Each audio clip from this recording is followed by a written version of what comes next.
Nel nostro comune di Torreglia abbiamo 36 attività di ristorazione, 36 attività dove ci sono molti dipendenti del paese e abbiamo un bacino di circa 6.500 abitanti. Gli spostamenti dei cittadini ovviamente non potranno sicuramente equilibrare i nostri locali per le capienze, e questa è una situazione molto molto difficile. La zona di Torreglia, senza voler far torto alle altre parti della provincia, può essere considerata la Food Valley padovana. Il piccolo comune dei Colli ha un'altissima concentrazione di ristoranti, punto di riferimento non solo per Padova ma anche per il bacino termale.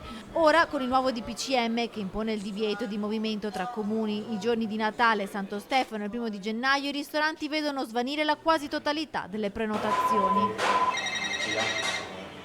Il telefono nel ristorante da Balotta, come da Fazzenda, ha suonato senza sosta oggi. Molti clienti che chiedono spiegazioni, altri iniziano già a disdire, si stimano solo per il mese di dicembre perdite del 20%. Le ulteriori restrizioni ci porteranno di sicuro a perdere un grosso pezzo del nostro fatturato. Pensati che dicembre era il mese che alla sera facevamo le cene aziendali, era un mese molto forte per noi, vorrei dire che 1/3 del fatturato lo facciamo fra novembre e dicembre. C'è poi una questione legata alla filiera del territorio. In questi giorni di solito si iniziano ad acquistare i prodotti nelle aziende locali per preparare le scorte per i pranzi natalizi. Quest'anno ci sarà bisogno di molta meno materia prima. Le prenotazioni delle materie prime vanno sempre fatte in anticipo, in questo momento non sappiamo neanche come comportarci, perché ovviamente le prenotazioni sono molto limitate. I ristoratori delle tavole taurigliane però hanno indetto una riunione per le prossime ore e in mente hanno già qualche idea. Stiamo provando a pensare, sai,